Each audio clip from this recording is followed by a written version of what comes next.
तो आज की इस लेक्चर वीडियो में हम पढ़ने वाले हैं सर्कुलेटरी सिस्टम, जो कि बीएससी सेकंड सेम का यूनिट टॉपिक है। इसमें हम पहले एनाटॉमी ऑफ हार्ट देखेंगे, यानी हम मैमलियन हार्ट का स्ट्रक्चर अच्छे से देखेंगे, जो मैं आप लोगों को अच्छे से सिखाऊंगा। उसके बाद हम उसी मैमलियन हार्ट का कंपैरिजन करेंगे with the cyclostomes, Pisces and all tetrapods. तो कंपैरेटिव एनाटॉमी पढ़ेंगे उसके बाद, और लास्ट में हम आयोटिक आर्चेस पढ़ेंगे, जिसमें मैं आप लोगों को एक ट्रिक बताऊंगा जिससे आप अच्छे से याद रख सकेंगे कि कौन से टेट्रापोड में कितने आयोटिक आर्चेस होते हैं। इसकी एक ट्रिक है जो मैं आप लोगों को आयोटिक आर्चेस जब हम पढ़ेंगे उसी वक्त बताऊंगा। तो वीडियो आप कंप्लीट ज़रूर देखिएगा। चलिए आप शुरू करते हैं।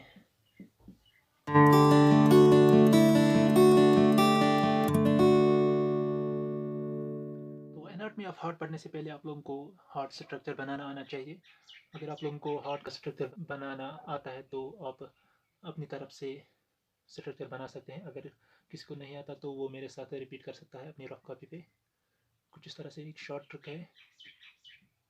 तो मैं जल्दी से हार्ट बना लेता हूँ, आप मेरे साथ ट्राई करते जाना। उसके बाद मैं आप लोगों को डिफरेंट स्ट्रक्चर्स ऑफ हार्ट दिखाऊंगा अच्छे से।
तो इस तरह से हमारा हार्ट का स्ट्रक्चर जो है कंप्लीट हो जाता है।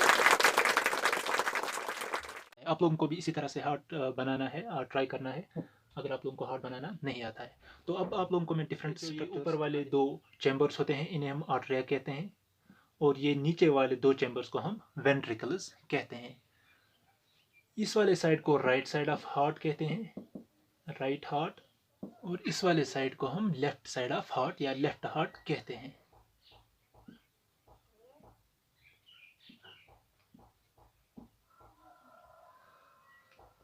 तो ये दो हो गए, ऊपर वाले दो चैम्बर्स को हम आर्टरिया कहते हैं और नीचे वाले दो चैम्बर्स को हम वेंट्रिकल्स कहते हैं। राइट साइड ऑफ हार्ट के आर्टरिया एंड वेंट्रिकल के दरमियान जो वैल्यू होता है उसे हम ट्राइकस्पिड वैल्यू कहते हैं।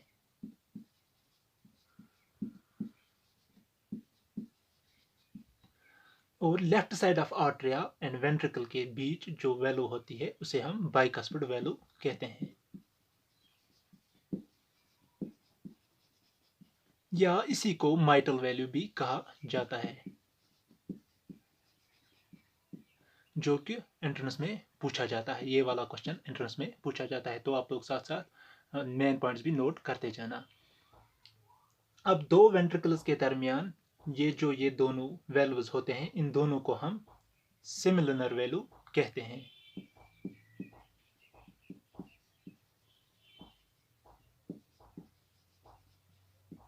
उसके बाद राइट साइड ऑफ हार्ट में जो सिमिलर वैल्यू होती है, इसके थ्रू डीऑक्सीजनेटेड ब्लड जाता है।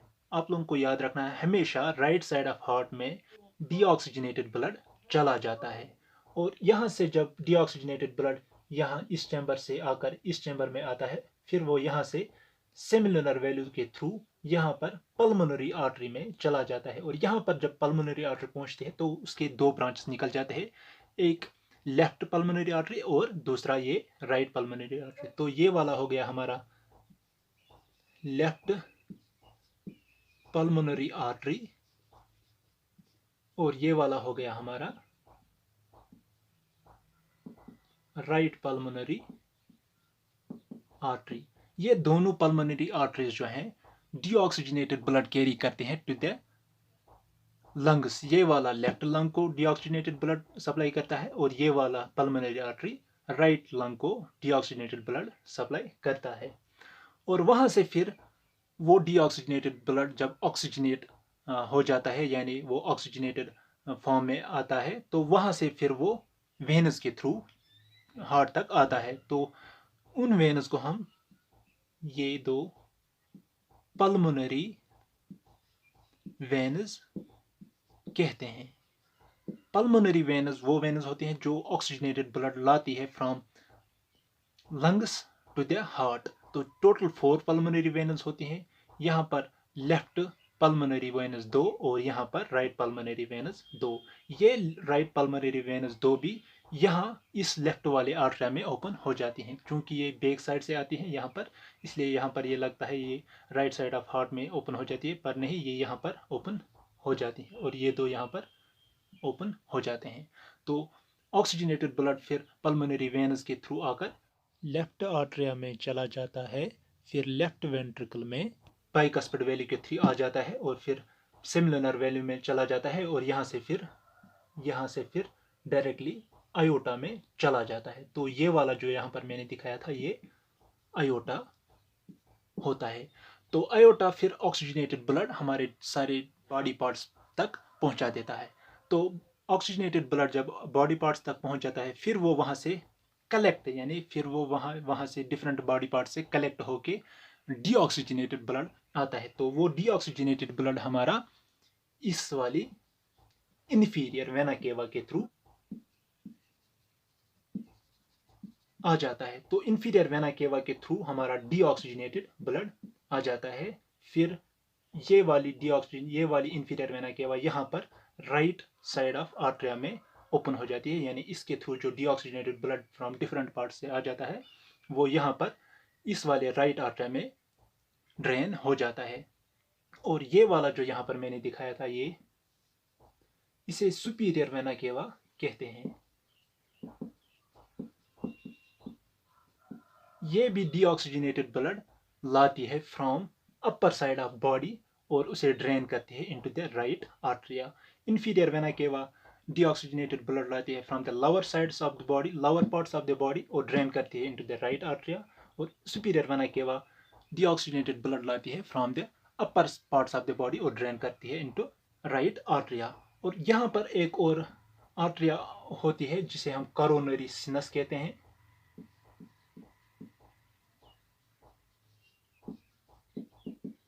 जो हार्ट के वाल से डीऑक्सीजनेटेड ब्लड लाती है और यहाँ पर राइट आर्टरी में ड्रेन करती है। फिर वो डीऑक्सीजनेटेड ब्लड राइट वेंट्रिकल में चला जाता है और राइट वेंट्रिकल से फिर वो पल्मोनरी आर्टरीज जो मैंने यहाँ पर लेफ्ट और राइट पल्मोनरी आर्टरी मैंने यहाँ पर दिखाई ये वाली, उन दोनों में चला जाता है और लंग्स तक पहुँच जाता है। यहाँ पर एक और बात जो आप लोगों को नोट करनी है, जो आप लोगों को कंपैरेटिव एनाटॉमी में फिर आने वाला है, वो ये कि यहाँ पर आप लोगों को दिख रहा होगा आयोटा और पल्मोनरी आर्टरी ये दोनों आपस में बाइंड होती है। यहाँ पर ये दोनों में आपस में कनेक्शन होता है। वो कनेक्शन होता है बाय द लिगामेंट। एक टाइप ऑफ लिगामेंट होता है जिसे हम लिगामेंटम आर्टरियोसम कहते हैं। तो लिगामेंटम आर्टरियोसम एक लिगामेंट है, फाइब्रस टिश्यू है जो कनेक्ट करता है आर्टरिया और पल्मोनरी आर्टरीज को। तो ये वाला पॉइंट आप लोगों को ज़रूरी याद रखना है क्योंकि ये कंपैरेटिव एनाटॉमी में आने वाला है। इस पर एक क्वेश्चन हमेशा आता है जो मैं आप लोगों को कंपैरेटिव एनाटॉमी में बताऊंगा। एक एडिशनल पॉइंट बोलना चाहूँगा वो ये है, पहले तो हार्ट जो है ये मेसोडर्मल ऑरिजिन होता है। इसके 3 कवरिंग्स होती हैं, outer epicardium, middle myocardium and inner endocardium. बाहर वाला जो होता है वो बाहरी एम्ब्रियोनिक मेम्ब्रेन से बनता है यानी एक्टोडर्म से। मिडल वाला मेसोडर्मल और एंडोकार्डियम एंडोडर्मल इन ओरिजिन होता है। तो यहाँ तक हमारा एनाटॉमी ऑफ हार्ट खत्म हो जाता है। अब हम कंपैरेटिव एनाटॉमी ऑफ हार्ट देखते हैं। हार्ट तो जितनी कंपैरेटिव एनाटॉमी में आप लोगों को इसमें पढ़ाने वाला हूँ वो आप लोगों के लिए एनफ है एंट्रेंस पॉइंट ऑफ व्यू के हिसाब से। तो पहले हम देखेंगे इनसाइक्लोस्टोमस। तो इसमें आप लोगों को कुछ ही पॉइंट्स याद रखने हैं। पहला, इसमें 2 चैम्बर्ड हार्ट होता है, यानी साइक्लोस्टोमस में 2 चैम्बर्ड हार्ट होता है। दूसरा पॉइंट, इनमें सिंगल सर्कुलेशन होती है। तो इन साइक्लोस्टोमस में आप लोगों को ये 2 पॉइंट्स खास तौर पर याद रखने हैं। उसके बाद इन फिशेस में हमारा कॉन्ड्रिक थाइस, ऑस्टिक थाइस और डिप्नॉय दोनों आएंगे। इसमें एक एक्सेप्शन है जो मैं अभी आप लोगों को बताऊंगा। तो इनमें 2 चैम्बर्ड हार्ट होता है और इनमें भी सिंगल सर्कुलेशन होती है, जिस तरह से हमने यहाँ पर साइक्लोस्टोमस में देखा। ये दोनों पॉइंट्स साइक्लोस्टोमस और फिशेस के सेम है, पर फिशेस में एक एक्सेप्शन है, वो यहाँ पर हम लिख लेते हैं एक्सेप्शन। वो क्या है? डिप्नॉय जो एक क्लास होता है फिशेस का, उनमें 3 चैम्बर्ड हार्ट है और उनमें डबल सर्कुलेशन होती है। तो ये वाला एक्सेप्शन आप लोगों को फिशेस में याद रखना है। तो इस तरह के एक्सेप्शन जहां भी आते हैं वो आप लोगों को याद रखने हैं। तो यहाँ पर मैं आप लोगों को बता दूं, ये वाला एक्सेप्शन आप लोगों को कैसे भी करके याद रखना है। बाकी जो यहाँ पर पॉइंट्स हमने देखे वो साइक्लोस्टोमस और फिशेस के सेम हैं, और फिशेस में जो एक्सेप्शन है वो डिप्नॉय क्लास होता है। तो अब हम एम्फीबिया देख लेते हैं। इन एम्फीबियंस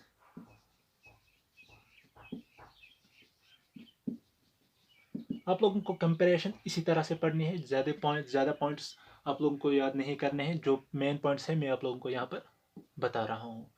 तो एम्फीबियंस में हम अगर देखें तो उनमें 3 चैम्बर्ड हार्ट होता है,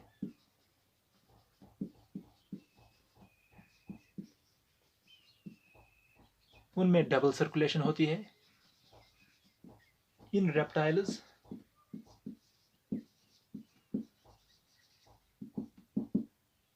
में एक एक्सेप्शन है, वो आप लोगों को मैं अभी बताता हूँ। रेप्टाइल्स में फंक्शनली 4 चैम्बर्ड हार्ट होता है और स्ट्रक्चरली 3 चैम्बर्ड हार्ट इनमें होता है। इनमें आप लोगों को एक और पॉइंट याद रखना है जो कि बहुत ज़रूरी है। ये 2 पॉइंट्स भी बहुत ज़रूरी है। रेप्टाइल्स का आप लोगों को हार्ट कंप्लीट याद करना है। इसी तरह से ये पॉइंट्स जो मैं आप लोगों को बताऊंगा वो आप लोगों को याद करने ही करने हैं। रेप्टाइल्स के रिलेटेड हार्ट में क्वेश्चन पूछा गया था, और इनमें फोरामेन ऑफ पेनिजे होता है।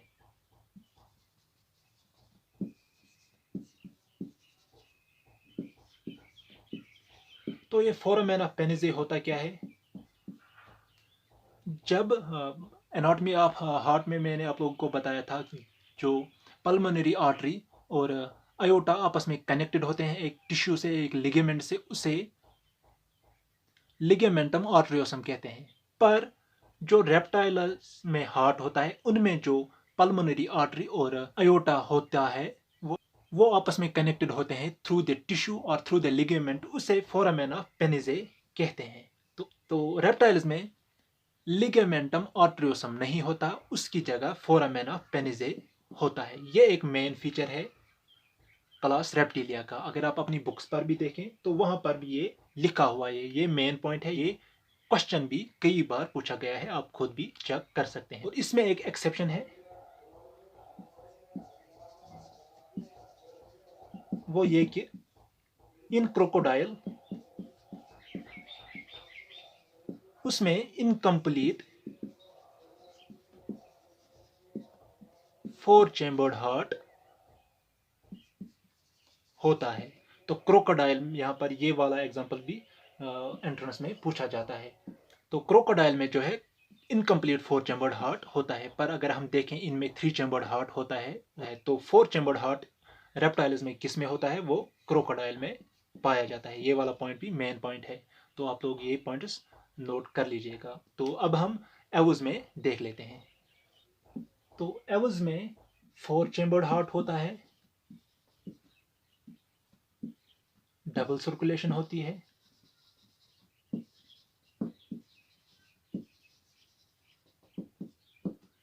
और इसी तरह से इन मैमल्स, इनमें भी यही 2 पॉइंट सेम है, यानी 4 चैम्बर्ड हार्ट और डबल सर्कुलेशन। तो इस तरह से हमारा कंपैरेटिव एनाटॉमी यहाँ पर खत्म हो जाता है। जो भी मेन पॉइंट्स थे कंपैरेटिव एनाटॉमी के, वो मैंने आप लोगों को बता दिए। अब हम आयोटिक आर्चेस पर आते हैं। तो आयोटिक आर्चेस होती हैं आर्टरीज ऑफ हेड रीजन, जो कनेक्ट करती है डोर्सल आयोटा को वेंट्रल आयोटा से, कनेक्टिंग